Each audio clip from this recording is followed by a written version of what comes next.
Hello, everyone. Pam Gregory and I, Kathy Rose, are here to talk to you about the astrology patterns of 2024. And I'm so happy that you're doing this with me, Pam. It's such a great joy to always work with you. Yeah, it's wonderful. We've been in the trenches together, Kathy, I think it's fair to say, and we've known each other for some time, and it's always so stimulating, inspiring, and yes, absolutely joyful to spend time with you. So thank you for giving me the opportunity. And we have a whole lot to cover. We're going to cover an entire year of high activity. Yeah, for sure. It's going to go at such speed. I think that's one of the big things about next year, 2024. It's going to go lickety split, so we have to be aware of that. And, to start this off, let me just say Pam's specialty is mundane astrology, applying this to the world and applying this to the evolutionary pattern of humans. And Pam, what is your website? Can you just tell people, even Yeah, though you're it's all over the internet? Thank you. It's just pamgregory.com. Pamgregory.com, you'll find everything there. All my YouTube videos get uploaded there as well. My YouTube is Pam Gregory Astrology, and yeah, very busy. And for those who don't know, Pam does have tutorial videos on her website. She has two books, so go explore it. I'm sure most people know you by now, though, but she has a whole lot to offer. And my website is roseastrology.com. I do private consultations for clients nearly 7 days a week, usually 6 days a week. And I also teach with Astrology University and Kepler College. But we're here for you if you need us. Yeah, fantastic. And Kathy is really a world-class teacher, and I regularly recommend clients to Kathy. So she's my go-to person for that. Thank you, Pam. So as we begin, you can see on screen, it says a powerful leap forward. And I wanted to have just a second to explain that. And Pam's going to chime in here.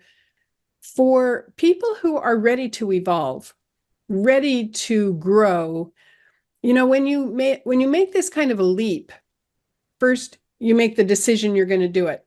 Second, you put effort into it and you run, and then you make that leap so that you don't fall down into the gulch. And it's a powerful experience. So there are a lot of us who are in that process saying, yes, I am putting effort into growing and evolving, and I'm going to make that jump. Some people are going a little bit more reluctantly, and it's like having a wild tiger chasing you, and you have no choice but to run as fast as you can and to try to survive and get over the gulch. And other people aren't quite ready yet. And it's like having the universal hand come down and give you a big shove. Either way, we're all going to be finding that we make this leap. Yeah, and the we really are going to be moving in quantum leaps next year. Whatever stage you are at in your soul's journey, this is very discontinuous energy. So that's why it feels so very different to the recent past. We are very much in a phase change here. And this is an introductory year to a lot of new energies that continue for the next few years. All right, so let's dive in. And we wanted to just do an overview. Yeah, we'll be looking at hotspots during the year with high growth potential, and Kathy will be very much looking at the personal side of that, and big themes for development, accelerated evolutionary development through 2024. We're going to be talking also about the fact that outer planets are changing signs, so they're coming to a completion, and this is extremely significant with the anaretic degree being activated. So we're going to cover that. And, that whole concept, again, of experiencing a phase change. This is an important point of history, and it's palpable. It's absolutely palpable. Okay, so Pam, her specialty is applying this to the worldview. This is where her wisdom and expertise shines. This is why she is incredibly well known and popular. And so she's going to be talking about the big picture cycles for humanity. She's going to be talking about the waves of development in history, the completions and beginnings. Pam, this is your area of expertise, and I'm so grateful that you're going to share this with us. Thank you. And it's so interesting, isn't it, Kathy? We have so many outer planets at the very end of a degree, or the at the end of a sign, or very beginning. It's so clear: endings, beginnings, endings, beginnings, and that's reinforced over and over again, whichever aspect you look at. The entire Earth is going to be receiving very strong energies, and not just on an individual level, but the entire planet is going to be evolving. Yes, absolutely. And my sense is the entire galaxy, actually. Yeah.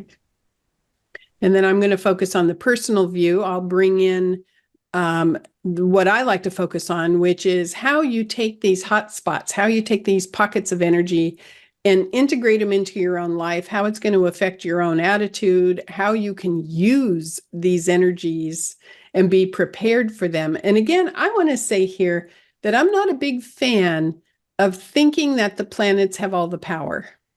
You know, our teacher, Noel Till, big famous astrologer, always used to say, planets don't do things, people do. And so my view, as I talk about the personal view, is going to be focusing on, yeah, we have this energy affecting us. How can we use it? How can we integrate it and flowing with the current and applying the energies to your own chart into everyday life? All right, you ready? Yeah. Let's go. In this first slide, let me talk really quick about the personal view for 2024 on the planetary movements. I have created a document for my students called Planetary Waves, and I have this in several pages, several years. I'm just including here 2023 and 2024 so that those of you who are starting to study astrology or who know somewhat about it can get the view of what the planets do every year.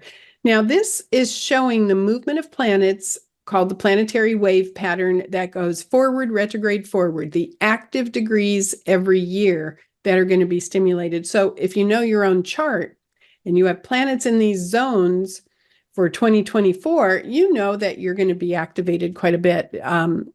So I want to explain something, though, because people are going to ask. When we look at Saturn, you're going to see every year in the forward, retrograde, forward pattern, Saturn moves 7 degrees.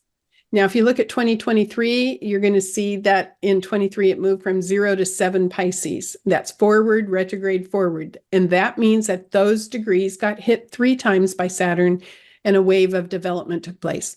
If you look at 2024, you're going to say, wait a minute, it went 12 to 19 degrees. What happened to degrees 8, 9, 10, and 11? Well, those are called one-hit wonders. And I bring those up because when you get a one-hit wonder from Saturn, meaning it only hits at one time exactly, it's very concentrated and it's very strong. So for those of you who have planets in the mutable modality, which would be Gemini, Virgo, Pisces, Sagittarius, and you have degrees in these zones that are on screen, you're going to have a lot of activation, particularly if you get the one-hit wonder. So for 2024, if you have planets in the mutable signs between 12 and 19, Pisces, Sagittarius, Virgo, or Gemini, you're going to get a lot of development from Saturn. You're going to see Uranus only moves about 4 degrees every year. So for 2024, it's going to move between 23 and 27. You see there's an overlap of 23. So for those of you who have planets at around 23, you get 2 years of Uranus energy. Oh, joy, right? Neptune moves only about 3 degrees per year, 27 through 29 Pisces. And here we see the anaretic degree that we're going to talk about in a moment. And Pluto is still going back and forth between Capricorn and Aquarius. It reaches 1 degree Aquarius and change. So I went ahead and put 2 degrees on screen.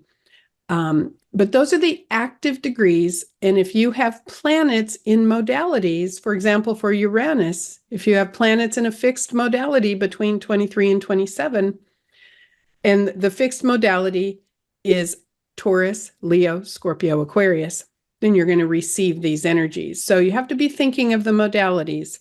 But this is the big picture planetary view, the active zones. And in a moment here, Pam's going to dive right into this whole Pluto experience that's going on. Did you have anything to add on this, Pam, before we go to the next slide? I think that's an incredibly helpful chart that people can continually refer back to, Kathy. And thank you for doing that. It's simple, but it's so inspired, and it's an excellent reference. Thank you. All right. Take it away, Pam. Yeah, here we go. I mean, for many of us, this is a transit that will last for the rest of our lives, because it really is the beginning of a 21-year transit. Unlike last year, when Pluto only spent 3 months in Aquarius, it's going to spend 9 months. And as of November 19th, 2024, it will be moving into Aquarius for 20 years. This is a very different energy to Capricorn. And I've looked back to historical cycles. Pluto has a 248-year orbit, so it's very slow. And if we look back to the 1200s, the 1500s, the late 1700s, always as Pluto was leaving Capricorn and moving into Aquarius, there was a shift of the power moving from vertical structures top down. In the past, that could have been monarchies, autocratic monarchies, or an autocratic church even, to the power gradually shifting more to the people. So they were elite structures. They were rich people at the top, poor people at the bottom, rich people telling poor people what to do. And as Pluto moved into Aquarius, there was the beginning of a long-term shift of power to the people. And one of my favorite examples, I mean, this wasn't just happening in the American Revolution. The big one was the French Revolution as well. 1789, Pluto was in Aquarius, and Louis XVI was essentially besieged by peasants storming the Bastille. They didn't have enough money to buy bread. 14th of July, 1789, they took down the monarchy, and really from that point, France became a republic. And lots of developments happened, legal developments, Declaration of the Rights of Man within a month of that, and many shifts, both in tax, in economics, many shifts over the years back to the common people. But remember that Pluto had entered Aquarius in 1777. So it took 12 years in that instance for that revolution to happen. Now, I think this is going to happen a great deal faster this time around, because people are much more aware and awake, but it's very revolutionary energy. And there is going to be this huge surge in technological innovation. We're starting to see that already, but Aquarius is very linked to the internet, to science, etc. And we're going to see a lot of innovation in medicine, and a lot of out there, I want to say out there technology, because Aquarius and its ruler Uranus, in myth, Uranus was the sky god. So it's very connected to things like aviation. It was fascinating to me, and many of you may be aware of this, that Google's AI company is called DeepMind. Deep, Pluto, Aquarius, mind. I mean, that couldn't be clearer. And I think we're going to see a huge surge in AI, and that's going to bring opportunities, but also challenges. I also want to say that with every Pluto transit through Aquarius, historically, there has been a greater understanding of the larger cosmos, of the larger universe. Whether it's in 1543, Pluto was in Aquarius, Copernicus published his heliocentric theory.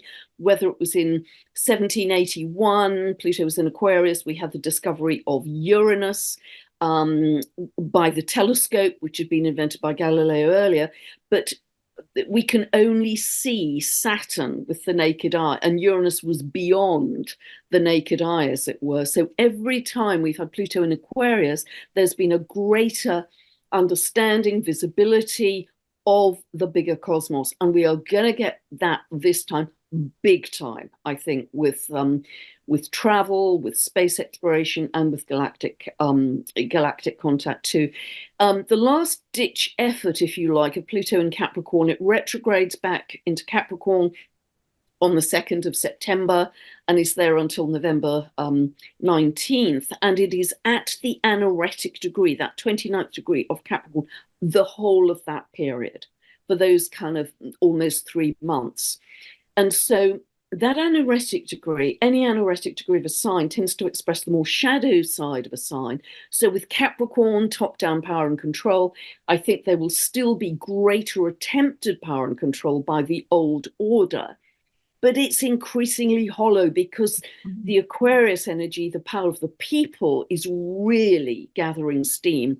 Every day I hear of people all over the world setting up new societies, grassroots up, ordinary people, all different backgrounds, ages.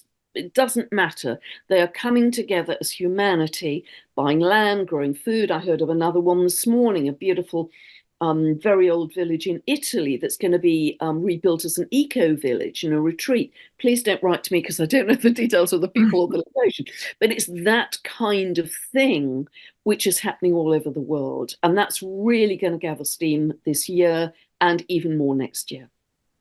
Yeah, let me add one thing about the anaretic degree, and that there is a sense of pressure. This is the pressure point. It's like when coal receives the pressure and then can move into being a diamond.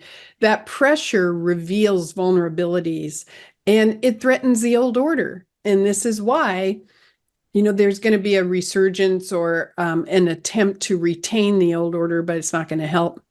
Now, the other thing about Aquarius is that it's very humanistic. It is connected to the human, connected to mankind, sisterhood, oneness. So this is why the energy spreads out as opposed to stays at the top. And Pluto's design is to ultimately empower the people in this case. Kathy, Thank you, just Pam. one other thing, one other thought. Pluto is this complex process of acting as a catalyst of the symbolism of the sign it's moving through, but also revealing the corruption at the same time. So Pluto moved into a Capricorn in 2008, Capricorn government, but also big business, big banking. Everybody knows 2008, we had the banking crisis, the financial crisis. This time around, Aquarius linked to science and technology. I think Pluto is going to reveal a lot of corruption around science and technology as we move through this year and beyond. Exactly. This is, and we will talk about this as we go through the month by month. It's a very important cycle. Very, very important. Now, if you look at the image on the screen, we're going to talk about Neptune now. And so there's going to be a different frequency that we connect with, and you might feel it as we talk about it. I chose this image to talk about the Neptune in Pisces transit in 2024, activating the anaretic degree, which is the 29th degree, the last degree of the sign. And it's going to be hitting that anaretic degree starting in May, although you'll feel it prior to that, and it goes all the way till April of 2025 because Neptune changes signs next year in 25. And Neptune in Pisces is connecting us to higher levels, higher dimensions, higher intuition, higher sensitivity. And so that's why I chose this particular image. This is a really, really important phase change. And on the next slide, I'll talk more about that. I'm excited about this Neptune change into Aries in 2025. Yeah, me too. I think that could represent spiritual leadership, in fact. Absolutely. On so many levels. Let me talk about on a personal level, as well as a group level, what I think Neptune in Pisces at the anaretic degree is doing. When it entered Pisces, it started activating our awareness of people who are marginalized, people who have been victimized. And it started to activate the need to be compassionate and to be sensitive and to be aware, to have some kind of emotional connection to people who were being bullied or any of that marginalization. So we made necessary adjustments as Neptune has been traveling through Pisces. But sometimes what happens as we approach the anaretic degree is we notice where we may have gone too far, where we may have overcorrected. And there is some of that happening now where sympathy and compassion sometimes go too far. And now we are sometimes terrified of offending somebody. Sometimes we're oh so aware that we don't want to trigger somebody because you get attacked if you accidentally offend somebody or trigger somebody. So it may have gone a little bit too far. I don't know about you, Pam, but I have Moon in Aries, and there are times when things come out of my mouth that I mean from a very positive, loving intention, but maybe they came out a little wrong. And I think Neptune and Pisces at the last degree needs a correction in understanding if the intention was not to offend or not to trigger, that needs to be accounted for. So we're going to start to see some of that in 2024. One other thing that I have been absolutely focused on is this concept of external locus of control versus internal locus of control. One of my good friends, an astrologer, Fotina Zerps, she is in Florida and she has her doctorate in psychology. And we talk about this. We have discussions about astrology. What happens with Neptune and Pisces is the shadow side activates the victim consciousness. And this is also true in astrology. The planets are doing something to me instead of I'm receiving planetary energy and I can do something with it. External locus of control is when you are giving away your power in a sense and allowing external factors to control your life or to affect you. Internal locus of control is when you retain your inner sense of power and you work with the energies. We're going to be seeing in 2024, I think, with this anaretic degree, more of the nudge to go into the internal locus of control. And that's going to be very strong when Neptune enters Aries in 2025. When we say, wait a minute, I get to affect my life through my thoughts, through my actions. I get to be in control of my own mindset. So we'll have sensitivity and personal empowerment, compassion and empathy for people, and lovingness with boundaries, with empowerment. This is, I think, a very, very important Neptunian change, a collective change that we're going to be experiencing. Yeah, I really agree, Kathy, because it kind of reinforces the shift of Pluto in Capricorn into Aquarius, because it's shifting away from, we're removing, ideally we are withdrawing the fact that we've deferred to external authorities, Capricorn, and taking back our power ourselves. And it's something I know that you and I both talk about a great deal. And it's almost with Saturn, with Neptune and that last degree of Pisces and moving into Aries, I agree completely with you. It's kind of spiritual sovereignty, a greater sense of spiritual autonomy, and living as a spiritual being with greater intentionality as well as we move. So be ready for that. Pluto and Neptune activating anaretic degrees, phase changes, pressure to get it right, pressure to clear away vulnerabilities or the shadow side. This can be extremely fascinating. Okay, so now we're going to just quickly, before we go month to month, we're going to talk about a couple of high voltage moments. And I chose this image on screen for a reason, and that is because both of these high voltage moments are dealing with the planet Uranus, and that has to do with electricity. So, Pam, why don't you start talking about these and then I'll chime in. Yeah, I mean, this is going to be huge, particularly, I think, the Jupiter conjunct Uranus, which, so many astrologers are going to be talking about. That's a real high spot in the year. But both of these, as you say, Kathy, are highly electric. And this could manifest in various ways. We could see more seismic activity. And that isn't just at the land level. It could be, it could be financial, because Uranus is still in Taurus. We could see some really radical, shocking changes with digitization of currencies. There could be some shocking truths coming to light. It could manifest in that way. But I think increasingly we are going to get a better understanding of the fact that we are electromagnetic beings and how we interact with our entire ionosphere, our electromagnetic environment in total. What's natural within that ionosphere, what's not natural, how is that affecting every cell in our body? So I think there's a great understanding that will come with this. And of course, Uranus always has the theme of representing the galactic beings. And I think both of these aspects here are going to energize a greater connection or disclosure or news or something around our connection with galactic beings. And we, of course, are all galactic beings. We're all made of stardust, as we know. So they are going to be not stable, not stable periods, but very fast-moving and exciting periods to shake up the old and the stale and the deadening. Exactly. And the other thing about anything having to do with the planet Uranus is it's a wave of freedom energy, the need to be free, the need to get rid of baggage that holds you back and have the lightness and spirit so that you can move forward with freedom. So that's going to be a wave. And, so we're going to go month to month here in a moment, and we're going to talk about in particular how April stands out this year in so many ways.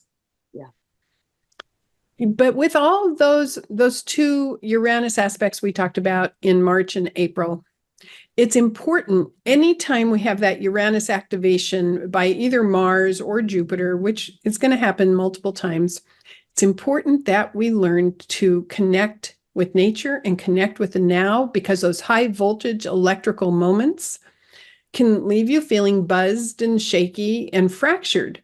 So tuning in with nature, connecting with the earth. I mean, Uranus is in Taurus after all, feeling the energy go down through your feet and into the earth. This is a photo that was taken in a photo shoot that my photographer did with me for my headshots. We were at a state park here in Virginia Beach, and I'm a moss fan, and I saw this mushroom, and she got this great photo.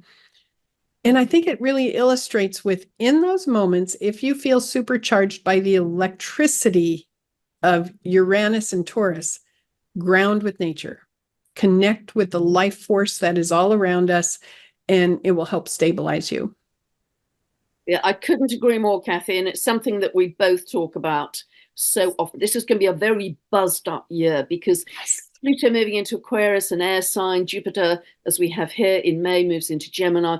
This is really high voltage. This is really buzzed up mental energy and with great potential for distraction. Yes. Huge potential. So scattering. And again, we give our power away when we scatter our attention. So this is going to be a very important transit in the year. Yes, it's going to be in Jupiter, is going to be in trine to Pluto and Aquarius. And in many ways, that's really beautiful for bringing about a lot of innovations and also a lot of development in ideas, information, and I believe a lot of expansion in communication channels. That won't just be different social media platforms. It could even be different internets, which are more censorship free, something like that. But it will give us very much a taste of what's going to happen when Uranus starts to move into Gemini in 2025, because Jupiter and Uranus actually have many parallels. They're both very much to do with freedom, expansion, revolution, as you say, Kathy. It's going to be a super revolutionary year, I think, in 2024. And this feeling of forward propulsion at speed is going to come through very strongly with this transit. And I chose this image to illustrate Jupiter in Gemini because Gemini deals with our mind and our thinking and gathering information, processing information, analyzing information, sharing information. And our minds can be really supercharged, and it's going to be very important to learn when to stop analyzing, when to stop thinking, and to be. And this is such a contrast with Uranus and Taurus, which is be, present, now. Taurus has that pulse of patience, and Jupiter in Gemini, which is the buzz in the brain. So we're going to talk about this as we go through, but this is going to be a very big shift in energy. Yeah, I agree. And finding stillness, dropping into that 0 point, just watching your breath, bare feet on the ground, as you say, Kathy, closing your eyes, watching your breath, have an absolutely simple default method of getting yourself back to center at that point of stillness. That's going to be crucial. And that goes back to the very first image we had on screen, which is a powerful leap forward. If you are actively saying, I'm ready to make that leap, I'm going to put the effort into it. I'm going to make the decision. I'm going to run and then use my muscles to make the leap. You know, that's part of it. We have to participate with these planetary energies. Yeah. So we're going to go through month by month. And one of the reasons I wanted to do this is because I imagine a lot of people are going to be watching this throughout the year to review what's happening this month. And so you can fast forward and you're going to easily be able to find the month that you're interested in as we do this month by month energy. Yeah.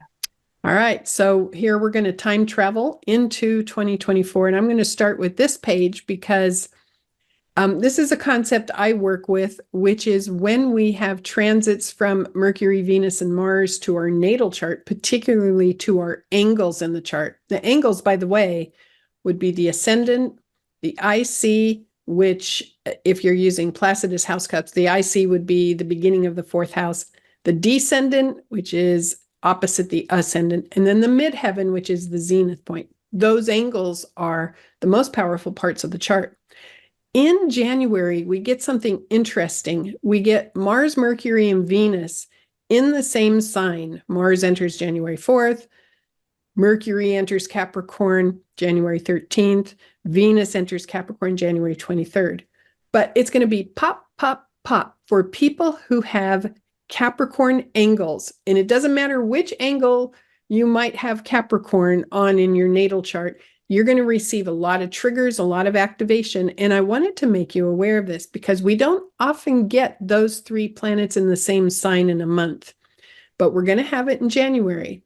So you'll have this high trigger activation, meaning whatever's in the background of your life that you're trying to move forward will likely move forward as we go through January into mid-February.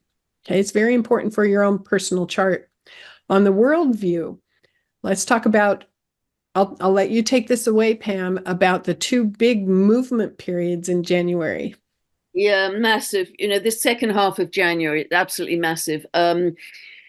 Because, you know, as Kathy just referred to, those Mercury, Mars, Venus are going to be in Capricorn in January, but on the other hand, Pluto is re-entering Aquarius on the 20th, and so we've got again this Capricorn Aquarius, old structures, old systems, top down shift now, quite an energetic shift, which many of us will feel towards the people. But it's just the beginning. Do remember, this is not going to happen in a month, in a year. This is a 21-year transit, but really feel that sense of the power coming back to you. Now, what's interesting is that there was a Jupiter, again, all astrologers were talking about this in December 2020, a Jupiter-Saturn conjunction at 0 of Aquarius. And this was really the beginning of a new 800-year cycle, because what happens, that Jupiter and Saturn come together in conjunction reliably every 20 years, but they generally do it for about 200 years in the same element of, you know, water, earth, fire, etc. So this in December 2020 began the beginning of about a 200-year cycle of that conjunction repeating in air, because Aquarius is air.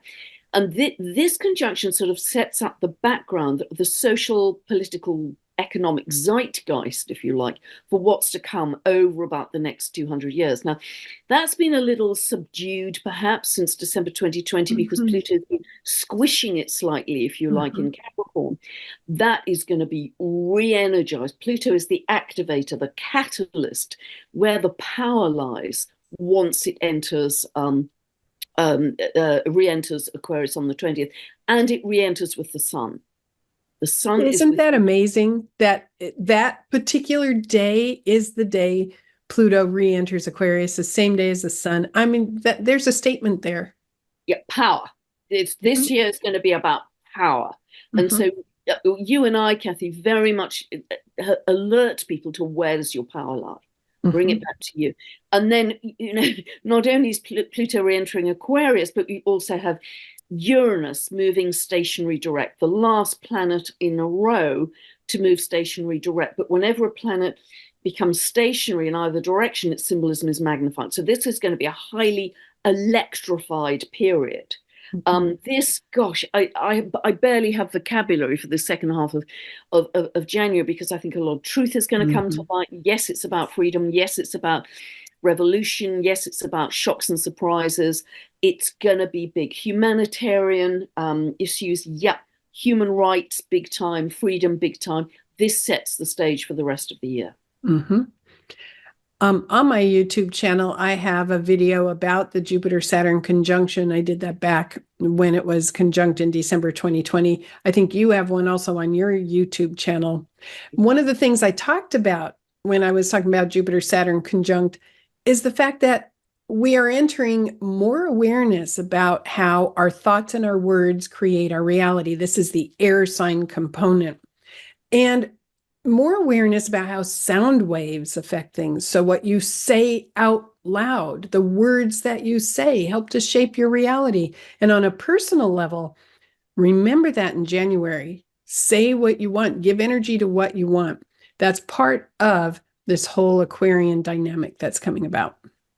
And that's a real paradigm shift, isn't it? A real paradigm shift of, it's something that, of course, has always been the case, that our thoughts create our reality, but we just haven't been very aware of it as humanity. With Pluto moving into Aquarius, the air sign, the higher mind, we are going to become masters of that. And or not, somebody else is going to master it for us. And again, that goes back to internal locus of control.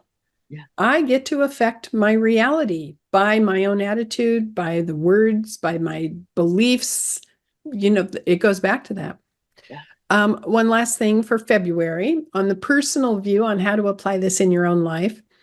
What is fascinating is if you have been receiving a Pluto transit, if you have planets in your chart that are in the late degrees of a cardinal sign, the cardinal signs, Aries, Cancer, Libra, Capricorn. So if you've been receiving the Pluto transit in 2023 and perhaps also again in 2024, then these little bells, little bell transits from Mercury, Venus, and Mars are going to pop those degrees and create activation and movement forward for you. So Mercury is going to be between 23 and 29 degree of Capricorn from February 1st through 4th. Then Mars follows from the 1st to the 13th. And then February from the 1st to the 16th. The bottom line is this whole month is going to be very active still with people who have planets at late Capricorn or late Cardinal or angles, high trigger activity, January and February. Again, I love it personally when we have Mercury, Venus, and Mars traveling through the same signs, because I know that's so much focused activity. So pay attention to that if you have this in your own chart.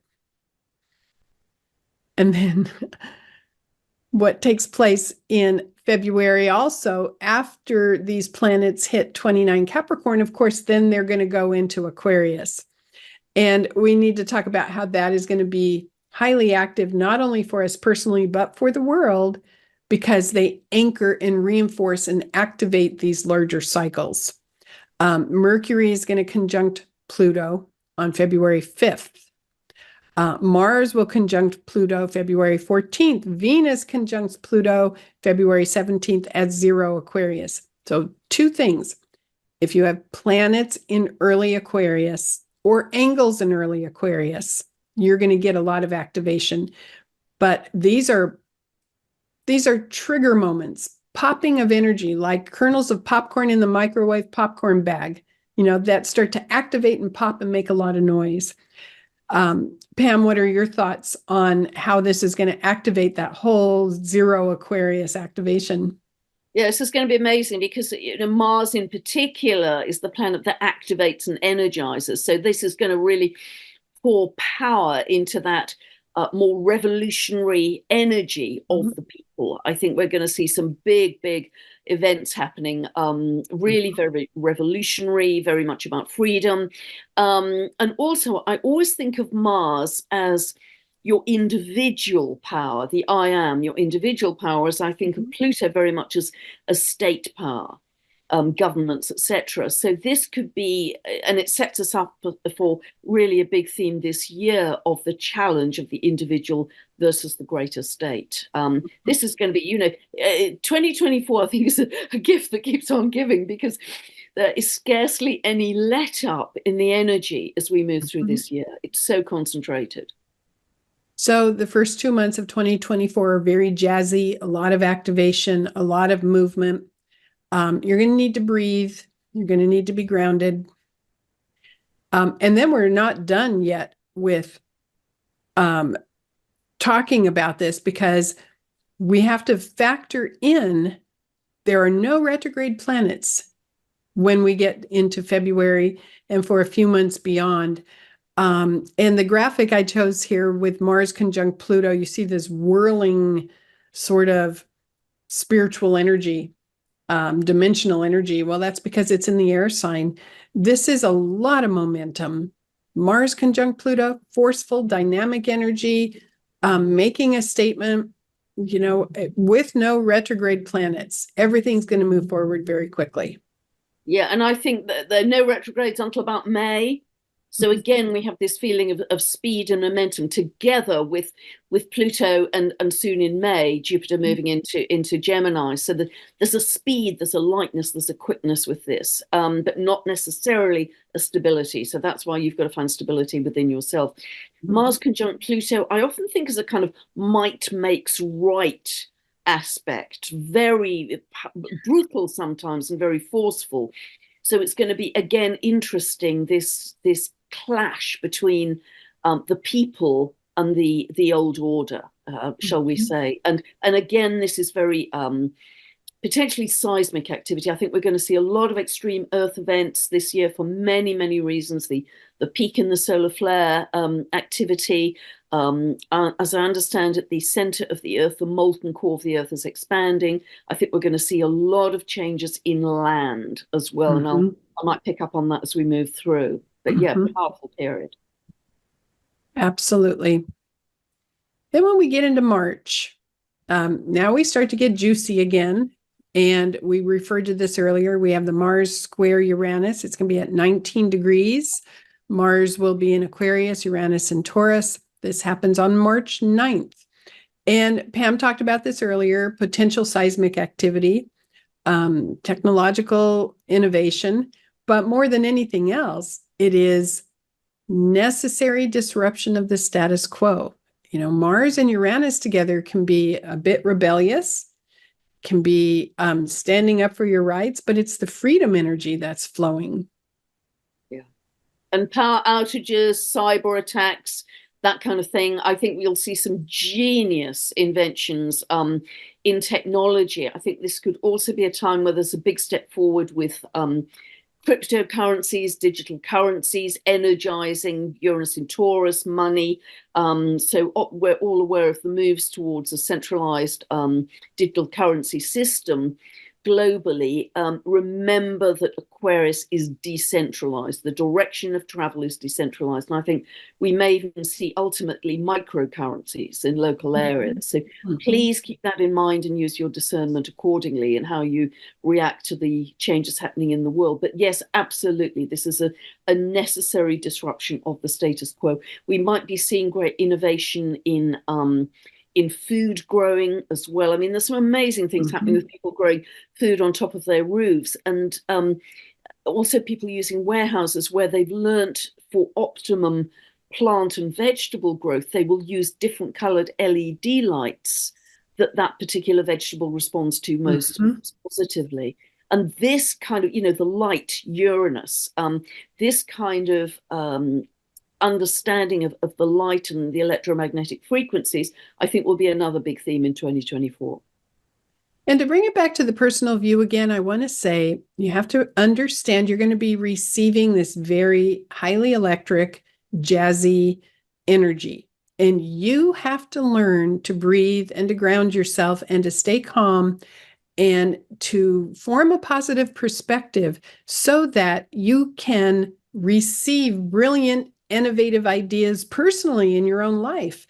If you want to receive the breakthrough downloads of information that Uranus offers, You have to learn how to relax, how to be calm, how to connect with nature.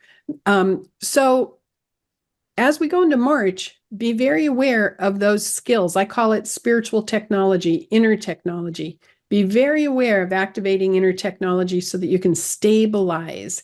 Then you can tap the highest level of this for you in your life.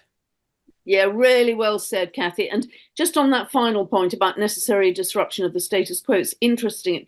In the end of March, late March, 25th of March, we have a lunar eclipse cycle of closure at 5 of Libra, very close to the US midheaven on that Sibley chart, 4th of July, 1776, Philadelphia, 10 past 5 in the afternoon. So something may occur in the leadership, the government in the US, particularly because we're still under the influence of the US Pluto return. And I think that will be interesting to observe. Absolutely. Yes. And speaking of eclipses, now we get to, I think, one of the most active months in the whole year, which is April. April just, everything is activated. So we're just going to look at this image for a second, then we're going to go to the next slide and continue talking about it. But there's that total solar eclipse in April, making the pathway over the United States, intersecting, as you see with that star, over Texas, connecting with the same path, the same part of the US that the eclipse in October took. Isn't that fascinating? Yeah, and I don't know. Kathy, if you have any idea what this may be about, but Texas being very singled out, are they going to secede from the Union? Is this going to become a major spiritual portal? What's going to happen in Texas? But it's definitely in the crosswires, isn't it? So I think that's going to be fascinating. It's also, I don't know whether this has anything to do with your border issues as well. It's very, very, because the eclipse path's almost focused in on that. It's very interesting. Exactly the time, April 8th, of this total solar eclipse, we have Mars conjunct Saturn, which is quite militaristic, quite controlling. So you've got this explosion of a whole new beginning with the total solar eclipse, which is so powerful, and yet at the same time, this apparent clamping down with Mars Saturn. I do think it's going to have a lot to do here in the US about border, and the issues with the border right now, and the spiritual level of that, but also the necessary controls and boundaries that need to take place from Saturn. So, here with this eclipse going over Texas, activating border issues, we're going to be dealing with how to merge Neptune in Pisces and Saturn in Pisces. Compassion and sensitivity being expressed to people who are in need, but necessary controls, necessary boundaries from Saturn. And that's a very tricky one to bring about. But I think we're going to be seeing a whole lot of focus, particularly because in the United States, this is a presidential election year. And we're going to be seeing a whole lot of activity with the candidates right around the time of this. And then the Chiron return for the US at the same time. So well said and fascinating, Kathy, isn't it? Because Neptune represents the refugee, the homeless, the person on the periphery of society, and Saturn, of course, is the necessary rules, regulations, and boundaries. So that's going to be fascinating. And as the chart is suggesting, it isn't just the Chiron return for the US. It's this that Chiron in its transit is conjunct the solar eclipse at the same time, and so that to me really talks about collective healing from victim consciousness, because I always think of Chiron in Aries as being wounded in the I amness, wounded in the sense of center or individuality. So because a total solar eclipse is a big new beginning, I think this is very propitious, very promising for a widespread collective healing. And it's going to preview some of the issues that are going to come forward and become very powerful in 25 and beyond when Neptune enters Aries and Saturn enters Aries at the same time. So we need to be very aware of what's happening in April for that larger view. But that's not all that happens in April. We have a Mercury retrograde. And I am not somebody who is afraid of Mercury retrograde. I never promote you have to have a survival guide for Mercury retrograde. It's a 3 week cycle where we can go inward, where we can review, and where we can be extremely productive. I like to mention to people, if you are going to receive a conjunction to a personal planet anywhere in your chart when Mercury is retrograde, this is a very powerful and productive time for you to accomplish a lot, for your thoughts to become clear. So on April 2nd, Mercury goes into the retrograde phase at 27 Aries, which is interesting because as Mercury's retrograde in Aries, it's going to help us process what's happening during that eclipse. It's going to go direct at 15 Aries on April 25th. So the bottom line here is it's going to be slightly activating planets that have been receiving a Pluto transit. If you have planets in your natal chart and you know who you are, who have been receiving a Pluto transit in 23 or 24, to any of your cardinal late degree planets, this Mercury retrograde is going to help you complete it, help you understand it, help you take it to the next level. So again, another layer of April energy. Really agree with that, Kathy. And just to echo, I was born with Mercury retrograde, and it certainly hasn't stopped me communicating. And Not at I, all. I think on social media, it's often jinxed. Everything's going to go wrong. Computer's going to break down, the printer won't work. Is it our beliefs in that? And I know you agree with this very much, Kathy. Is it the beliefs in everything going to go wrong those things do go wrong?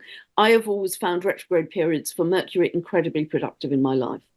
Yes. And again, external locus of control or internal locus of control. If you program yourself to believe Mercury retrograde is going to break things or make bad things happen, you build up that tension, you're going to be right about that. You get to choose. Internal locus of control says, how am I going to use this? How can I utilize this energy? Not, is it going to victimize me? But the other big event in April, of course, is this Jupiter-Uranus conjunction at 21 degrees Taurus. What's going to be fascinating is that's exactly my natal Mars. So I get to receive this energy. I'm already programming. It's going to be wonderful because I choose to experience that. I hope if you have planets at 21 Taurus or 21 Leo, Scorpio, or Aquarius, because then you'll also receive contact by opposition or square. I hope you're already programming that something auspicious and wonderful and expansive will take place personally. But on the worldview, I'll let you take that part. Yeah, it's exactly on my descendant, actually. So that'll be interesting to see what happens there. Breakthroughs in consciousness, I think 2024 in total has great potential for Kundalini activation, because I see that very much as Aquarius and Uranus. And Jupiter is going to expand that at this point. But April could be one of the real high points of Kundalini activation, creating those breakthroughs in consciousness and a whole shift of perception. It is going to be, I think, paradigm shattering in so many ways, because this is going to develop the technological side of life in a very big way. It was interesting. I discovered that Google's company DeepMind, which is its AI company, was set up in September 2010 with an exact, pretty much to the minute, Jupiter-Uranus conjunction.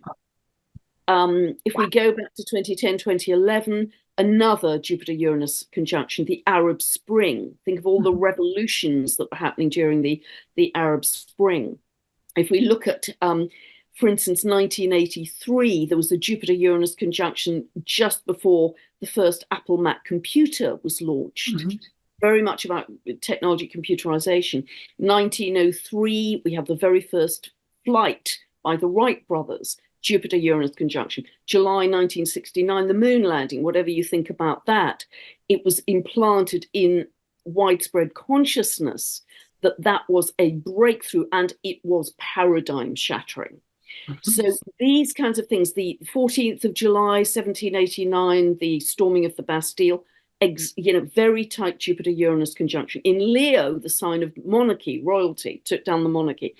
So all of this, I think, Jupiter is going to expand both this Kundalini activation, but boom, the wider world, the wider cosmos, our reconnection with galactic beings, and stepping back into our galactic citizenry in a major way, which will absolutely shatter previous paradigms. I think it's going to be the most exciting time of the year in many ways.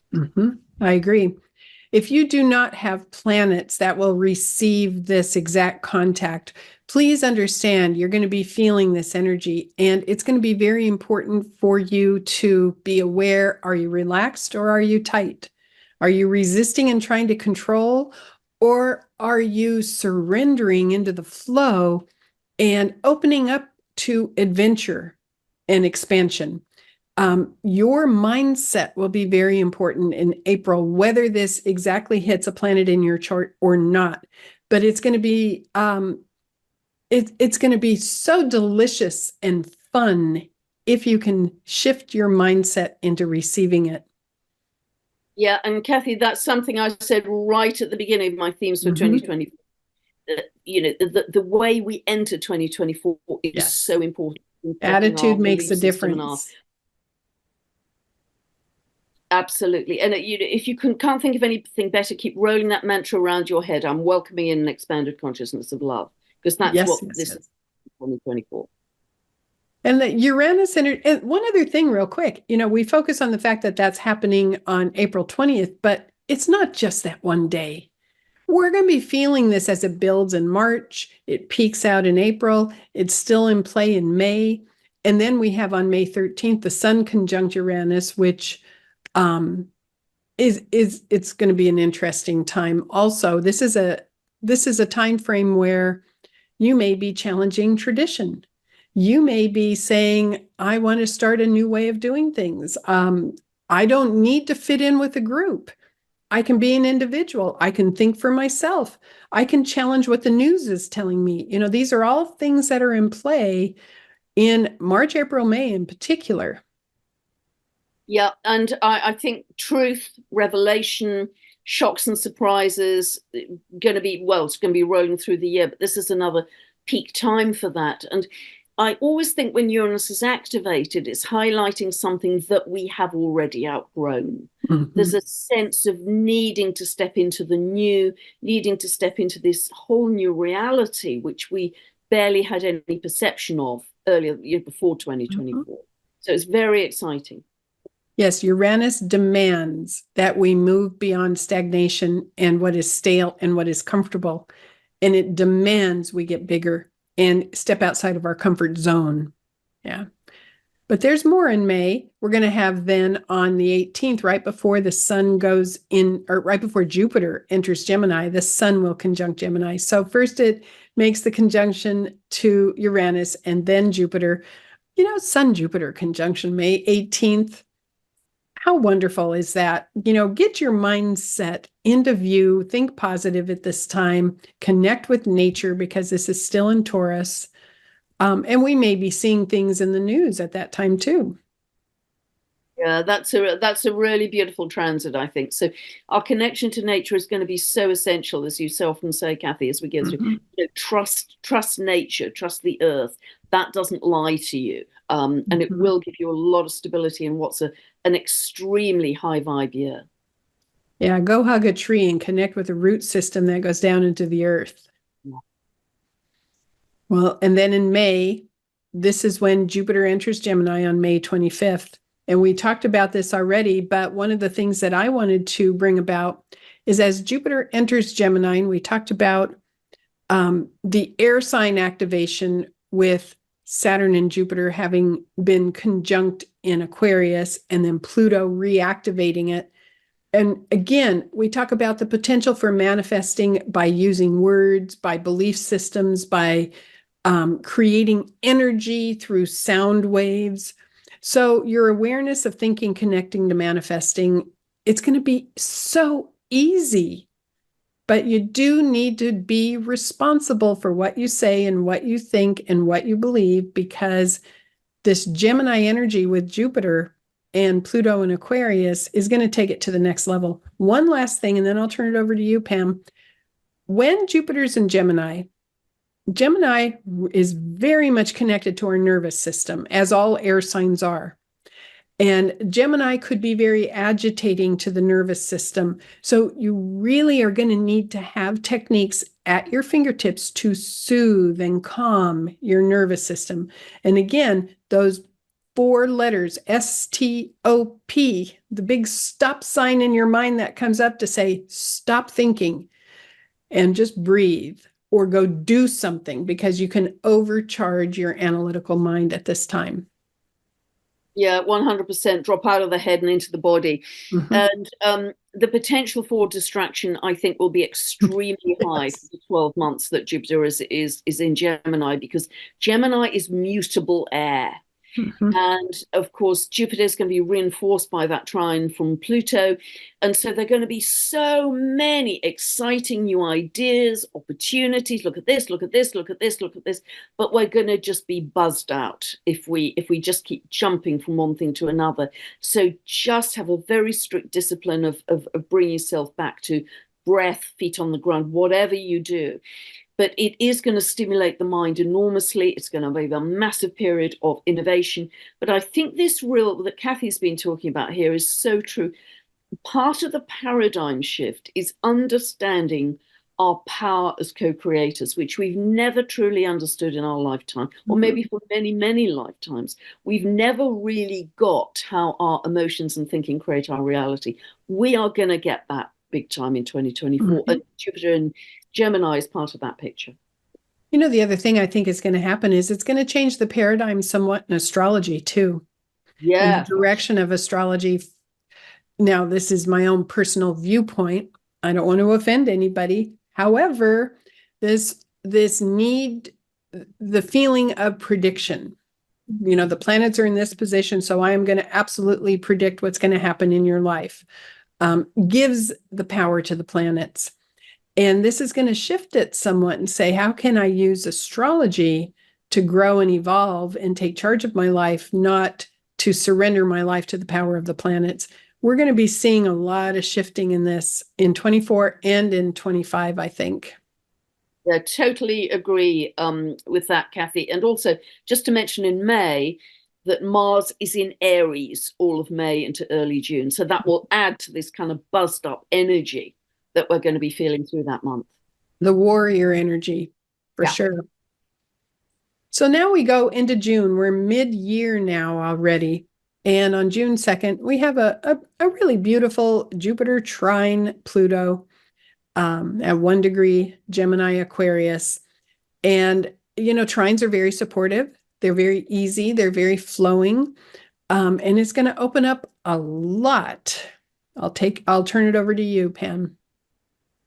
Yeah, there's going to be so much innovation, which is going to be extremely exciting, and largely up to now, our technology has been external to our body. Our computers, whether you look at healing devices like bioresonance machines, which are wonderful, they've largely been external. But I think increasingly we are going to be looking at internal devices Yes. potentially. Neuralink is one big Mhm. obvious one. I mean, they're chips, microchips, which diabetics can use that are Mhm. implanted in them that regulate their insulin level, which is extremely positive. And for people who've been paralyzed, they can have lucky people can have these microchips in their brain to help them walk again, which is miraculous. I mean, that's wonderful. But this can be a slippery slope of where do you draw the line? Because I think increasingly we're going to be encouraged to have these amazing, miraculous chips, which give us health readings all the time and any deficiencies, blah, blah, blah, blah. But please use your own discernment with this, because on the one hand they can be miraculous, but on the other hand are we again in a different form giving away our power Mhm. to something else that isn't natural and organic. And for some of those technological innovations, especially in medicine, I think we're still going to be in somewhat of a transitionary period about, do only wealthy people have access to this, or does the average everyday person have access to it? Especially in the United States. You have a different healthcare system in the UK than we do here. But, depending on if you have money or not in the United States, your healthcare is very, very different. Um, so some of these advances it's going to be interesting to see if the average everyday person on the street gets offered this, or if it's only to the people who are in positions of power. And we're going to be seeing examples of that and speaking out. But the other thing about this trine, at the very bottom on this slide, I have practiced the concept of being a conduit on a personal level. Again, it goes back to remember your personal power in your ability to connect with the spiritual internet. The layers and layers and layers of wisdom that all of us can tap into. We can get our own answers. We can activate our intuition. We have that capacity. And with this trine from Jupiter to Pluto, it's again questioning. Don't just believe everything you hear. Question, research it, check it out for yourself. Take back your power. Yeah. And is there going to be a bit of a split here, Kathy, between the natural and organic versus the synthetic? Mm-hmm. I think our discernment and our choices, Gemini Yes. choices in that are going to be huge. Absolutely. It's and a big temptation too. Yeah. And think like a chess player, think long term, think strategically. Now you're going to see on screen a very powerful image. In July, we're going to have a Mars-Uranus conjunction. And of course, I picked a dramatic image not to create fear, but to illustrate how this energy can manifest. It is very eruptive. It's very hot. It is connected with world activity and Earth activity. We're not absolutely predicting there will be volcanic eruptions, although there could be. But this represents the energy signature of Mars conjunct Uranus. Let's look at the dates. And I'll turn this over to you, Pam, on the world view, because this is really important. I'm sorry. One last thing. Let me say this before I turn it over to you. Yep. I wanted to mention in the United States during this presidential election year, I think it is absolutely fascinating that the Republican National Convention, which is where they nominate the candidate, starts on July 15th, the exact day of this. Yeah, it's going to be in Milwaukee. The moon is going to be in Scorpio. Mars will be conjunct Uranus. Mercury and Venus will be in Leo. Isn't it fascinating that the Republican candidate, that convention will be between July 15th and 18th during this very, very volatile, powerful time frame. Well, that will not go smoothly or perfectly, will it? That's just, I mean, this is very much about it. So it doesn't, as Kathy suggested, it doesn't have to be literal earthquakes. It can be political earthquakes. It can be financial earthquakes. It can be truth coming to light in a very shocking way. And maybe the truth is delayed until round about that very important convention. I think it's also fascinating that this is happening at 26 degrees of Taurus, which is where we have the fixed star Algol, 26 degrees of Taurus. And in myth, the myth attached to Algol is around decapitation, people who lose their heads, literally, and it's very linked to loss in leadership. You think someone is in the leading position and then they are decapitated, not necessarily literally, obviously, but metaphorically. And at the same time, this is slightly earlier in the month, Neptune has just dipped into 0 of Aries, conjunct the USIC in that Sibley chart. This is some kind of dissolution happening. Neptune is therefore opposing the midheaven, the leadership, the government. This is going to be a fascinating time politically for the US, I think. And nothing is going to be predictable, I would say, with so much volatility. It's very, very volatile. It's very explosive. To use it personally, I would highly recommend in July, you make sure you are getting enough fresh air, sunshine, and exercise. It is phenomenally important that you are at least walking or moving your body to burn off some of the excess electricity from Uranus. And understand that in the month of July, during this Mars-Uranus conjunction, we're all going to be bombarded with reactive energy, the need to fight back, the need to speak up.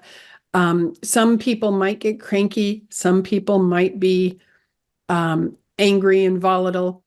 we don't have to succumb to that, but understand it might be around us. And that's why you have to manage your own energy well. Yeah, and just one last thing for July, Kathy, transiting Jupiter is conjunct the US Uranus, which rules the third house. So it's Yes. linked to the media, it's linked to communication, it's linked to truth coming out. So again, I think there are going to be a lot of major revelations around this time. I think we're going to be seeing a lot of protesting too. For sure, because People protesting, speaking out. We're already seeing some of that now, but around this time, especially in the United States, but not only in the United States. Yeah. I think we'll see social unrest globally. Yes.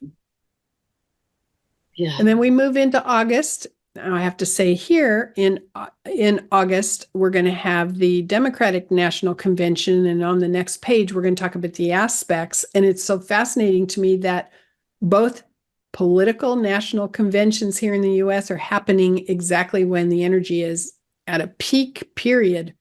But for one thing, we're going to have Mars and Jupiter in Gemini all of August, which just, it accelerates mental energy. So again, breathe and ground yourself and make sure you're soothing your nervous system as Mars and Jupiter work together. Because, if you're prone to having an anxious response to stress, if you're prone to getting jittery or tight, take proactive action and start learning how to moderate that with enough exercise, which is in stopping your mind when you need to. But this could be a delightful month on many levels. But that's not all. Let's talk about, there's a Mercury retrograde that happens again in August. August 5th, Mercury begins the retrograde phase at 4 Virgo, which in August of 2023, we had a retrograde in Virgo, but it retrogrades back into Leo on August 28th. And so the Democratic National Convention, which is from August 19th through 22nd, is going to be happening during a Mercury retrograde. It will be in Leo when we have that particular convention. So if you have planets in early Virgo, in between that zone of 21 Leo to 4 Virgo, you're going to be receiving this Mercury retrograde. Take advantage of it. It'll be a highly productive time. Yeah, I would really agree with that, Kathy. Yeah.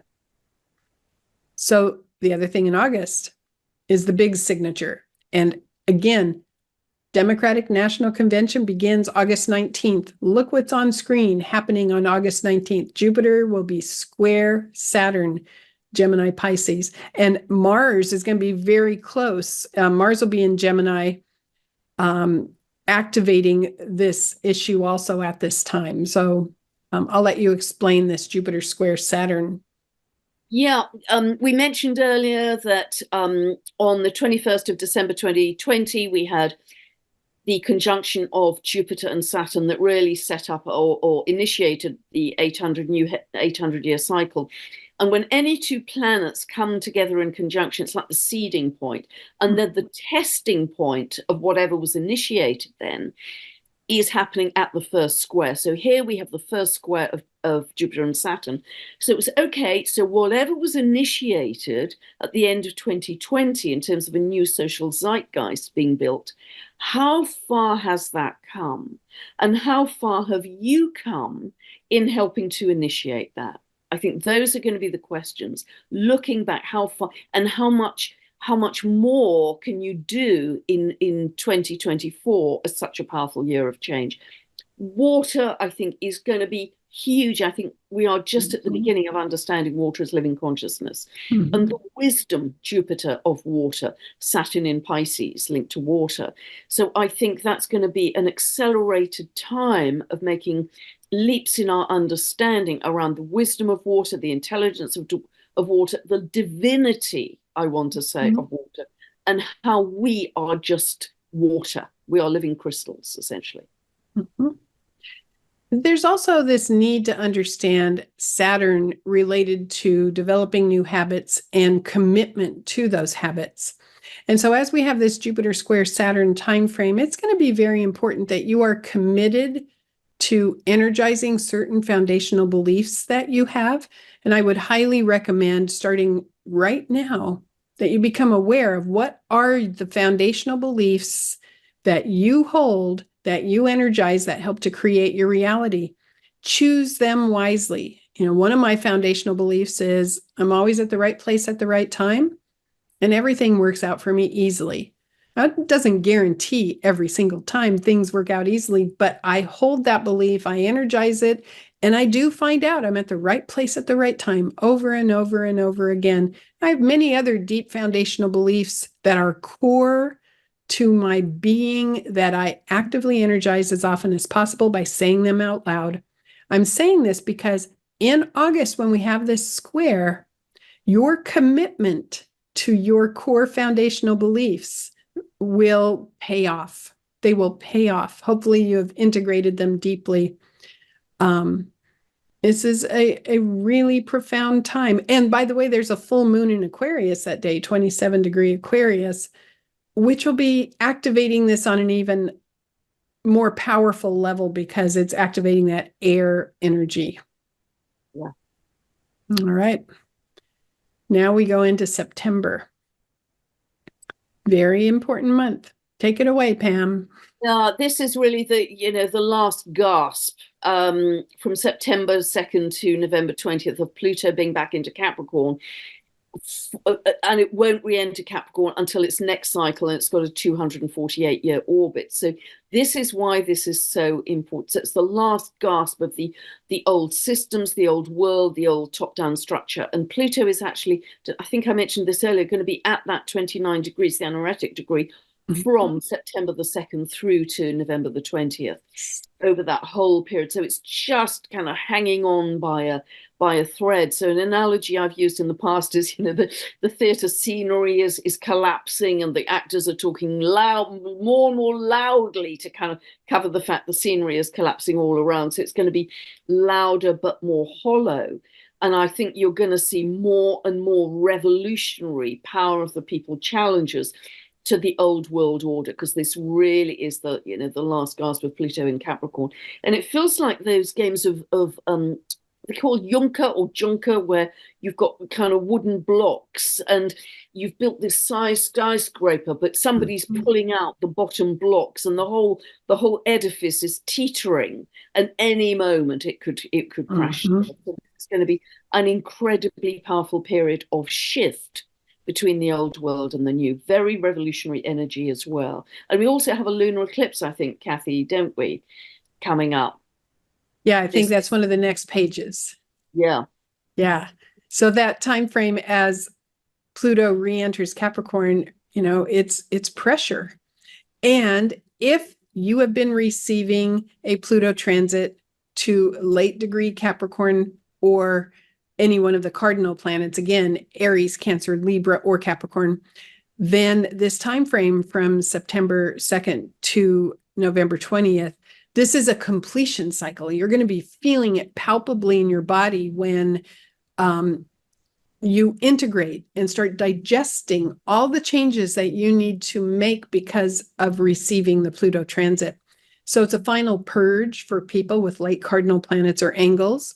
It's an integration of necessary endings so that you can move forward. And it's nothing to be afraid of. It's something to look forward to, because the last hit from Pluto by transit is spectacular.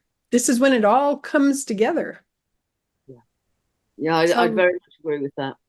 And then here's the lunar eclipse. So just focus on that full moon energy for a second. September 17th, a lunar eclipse at 25 Pisces, conjunct Neptune. Oh, so we're going to talk about this together. It says personal view, but it's personal and world view here. Why don't you start off and then I'll add in. Yeah, this is so powerful around Pisces Neptune energy. Neptune, of course, is the ruler of Pisces. So, boy, I think we could see issues around water of all kinds. There could be flooding.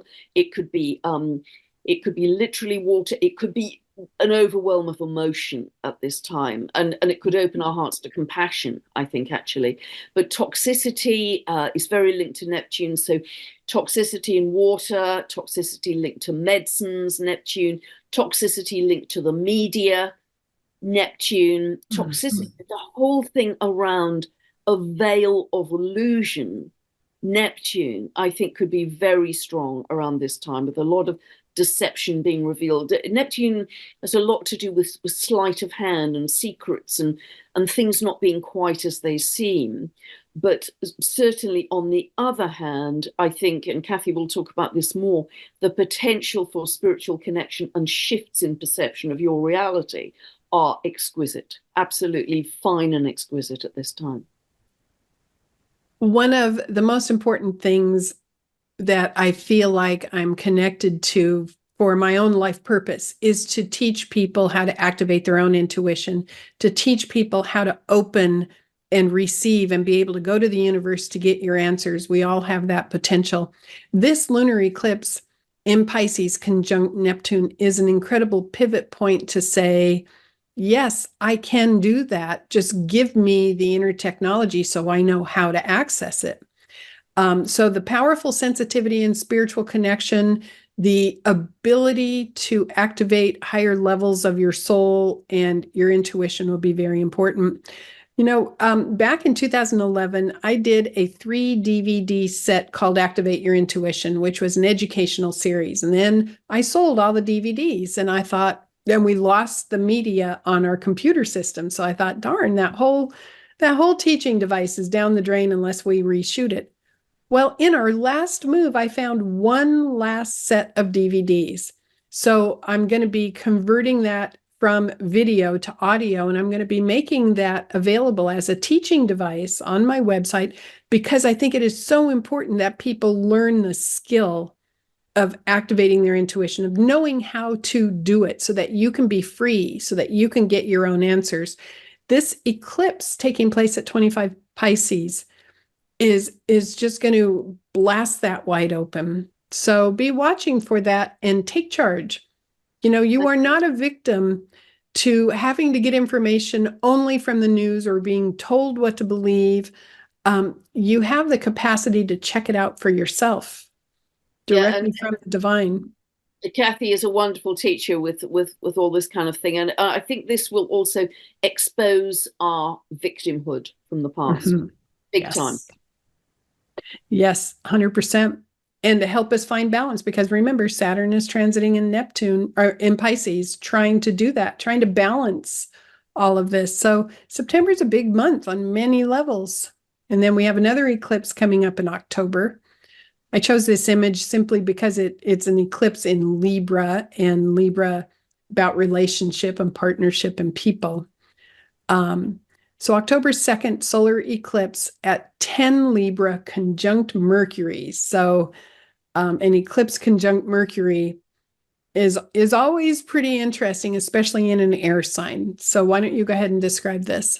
Yeah, and this is the last eclipse in Libra for another 9 years. So I think this is relationship human to human. I think it's also connected to our relationship to the earth and being in right relationship with the earth, with nature, getting back to this Lemurian concept of oneness, I think will be kind of highlighted around this time. We could see some legal developments because the two signs that are connected to the law are Sagittarius and Libra. And I think what is very interesting here as well is on the let me see, the 17th of October, we have an incredibly strong full moon that is actually a cardinal grand cross involving the sun, the moon, Mars, and Pluto. Mm-hmm. Yes. Which is, this is like a last ditch battle of, again, where does the power lie? Incredibly strong. It's a profound period for personal empowerment as well as empowerment of humanity in so many levels. Yeah. And what's fascinating is the eclipse in September in Pisces conjunct Neptune is not objective. That is completely creative and abstract and flowing and dimensional and sensitive. But this eclipse in October in Libra is very objective. It takes it from the body to the mind, to this ability to step back and have that objective, rational communication energy. So they're two very different eclipses. So here we have more activity in October. On October 9th, Jupiter retrograde at 21 Gemini. So Jupiter will enter Gemini in May, and it'll travel all the way to 21. So if you have planets in Gemini, you're going to be receiving that Jupiter energy. It goes retrograde at 21. October 12th, we're going to have Pluto going stationary direct, getting ready to finish in November, that transit in Capricorn. This is, and all month long, Mars is going to be in Cancer. It's slowing down because we're going to have Mars retrograde. It begins a retrograde in Leo in December, but Mars in Cancer is giving motivational energy to our feeling, to caring, to compassion, to mothering. It's a very emotional place for Mars, but this is the caretaking Mars, and that's going to be in the background energy during this time. Yeah. And that's very interesting. So Jupiter retrograde, we're going to be going back over what has happened so quickly in terms of social media development, perhaps, and really integrating that more about what feels right to us. But that Pluto station is, this really is crucial because this is the last big push for just another 5 weeks for this entire Pluto transit through Capricorn. And so this is, as I said, the absolute last vapors of Pluto and Capricorn. So it's going to be an incredibly interesting time with also that very powerful full moon, which I'd mentioned, at 17th of October. And I believe Mars is also at 29 degrees as well as Pluto at that time. I mean, and for those of you who follow US politics, this is heading into the election on November 5th for the president. It's going to, I have no words for how interesting this is going to be. I am actively doing my affirmations for divine right action for the highest good of all concerned and blessing the election because it's going to be quite volatile on so many levels. Yeah, agree with all of that. So yes, and a highly activated period as we go into November as well, with that Mars opposite Pluto again, individual power versus state power as I see it, and as Pluto re-enters Aquarius on November 19th, 20th, this could bring about yet another surge of crisis around science and technology and truth as well. I also think it will give another surge to the development of new groups and communities from that point on. And that Mars opposite Pluto early in the month, that could be another time of major protesting, speaking up, fighting back. It's not a stable time at all. It is rather explosive. It can be very intense. It can also be marshaling your own personal power to make what you need happen in your life. So on a personal level, that can be phenomenal if you harness it. On November 14th, Saturn goes stationary direct at 12 degree Pisces. And that's going to work very much with that Pluto entering Aquarius again. It's this sense of things start to move forward again. All right. So one last thing, the end of November, we're going to have another Mercury retrograde. So if you have planets in Sagittarius, then you are going to receive this Mercury retrograde. It begins November 25th or 6th at 22 Sagittarius, and it will end up going direct in December on the 15th at 6 Sagittarius. And we're currently right now, we are taping this at the very end of December of 2023. Mercury is retrograde in Sagittarius as we speak. So it's going to activate the same thing that's going on right now. If you have planets in Sagittarius, be ready for this. Then as we go into December 7th, Neptune goes stationary direct at 27 degree Pisces. Yeah, again, we could have a lot around about water, victimhood, toxicity, medicines, media, don't forget, a lot around disillusionment, I would say. The veils falling from our eyes, disillusionment around the way we've conducted our lives, many of us, most of us, up until this point. So I think that's going to be very highlighted, and that will energize stepping into our greater spiritual sovereignty and autonomy. There could be a lot coming up around religion as well at this point, because, not to offend anyone, but in a sense, religion is another top-down structure to which we give away our power. It's another external authority rather than embodying our power. So I think this whole period is going to be very interesting, and I would really see that. Many people are talking about, oh, it's going to be the end of the world. Well, absolutely not. It's going to be the beginning of an amazing world, but it is certainly marking the end of a world and a paradigm through 2020. Yes. And I think at this point, when we get to December of 2024, we're going to be very tired of walking on eggshells, trying to protect other people's feelings. Now, I have great compassion for people, and I don't want to hurt people's feelings at all, but I want to be genuine and be who I am. And I want to remember that the other person is capable and strong, not so fragile that one word I say may make them crumble.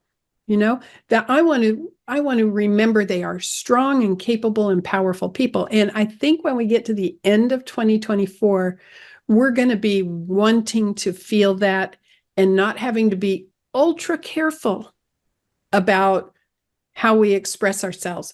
But I think at the same time, we're going to be very, very committed to experiencing the highest level of compassion and lovingness and oneness with each other and acceptance of each other. So there are some positive aspects to this, and the creativity potential is just magnificent. Yeah, beautiful. I mean, this is highly intuitive, highly connected. Healing abilities might come forward in a stronger way. I think we really are going to discover as we go through this year what may be considered at the moment superhuman gifts and skills. We're going to be remembering those. They're going to be activated. Inner technology, the spiritual technology that exists within us all, could be very much unleashed in 2024 as Neptune hits that anaretic degree. Yeah. Mars is going to enter a retrograde in early December. It's going to begin the retrograde at 6 Leo, and it'll turn direct in February of 2025, on February 25th of 2025. So it'll begin in Leo, it'll retrograde back into Cancer. And that's going to be important if you have planets between 17 Cancer and 6 Leo. If you do, you're going to be receiving this long Mars retrograde, and that's a very potent period for personal growth. Do you have anything to add on the worldview on that Mars retrograde? No, I think you've covered it there, Kathy, really well. Mm-hmm. I always look forward to Mars retrograde because it is how you use Mars that makes all the difference in the world. And then all month, Pluto's last activation of 0 degree Aquarius in December before it moves on and starts advancing in degrees. Again, that trigger for the Jupiter-Saturn conjunction. And as Pam likes to say, advancing the new Earth structures very wisely. Yeah, and we're going to see that so much more clearly in 2025. We already are seeing the green shoots 2023, even more 24 very clearly in 2025. That's where the astrological energy is going. That's where the life force is going for our human evolution. Yes. Hold your vision as you go through 2024, because there will be pressure points with those anaretic degrees from Pluto and Neptune. There will be pressure points, and then the Uranus conjunction that takes place. But hold your vision to something higher. Believe in humanity and believe in this evolutionary pattern that's taking place in the world. Oh my gosh, we've finished the year. Wow. Whew. Ah, a powerful leap forward. Make a decision. Are you going to actively jump that cliff and put forth the effort and with great delight say, yes, I want to move forward? Or You're going to be chased by a tiger and be forced to do it in emergency status, or you're going to get shoved by the universe. Either way, we're going to make a leap. We get to choose how we do it. Yeah, and your frequency is everything. Everything cascades from your frequency as a co-creator. So just keep rolling that mantra around your head. I'm welcoming in an expanded consciousness of love, and that will guide you onto the right path. Mm-hmm. And I am up to the task. Create those foundational beliefs and energize them. Well, Pam, thank you so much for sharing the year with me. I've loved it. It's been great, actually. It's felt really exciting. I think we've kind of started to get into the energy of 2024, and it really is so different. And it's been thrilling to do this with you, Kathy. Thank you.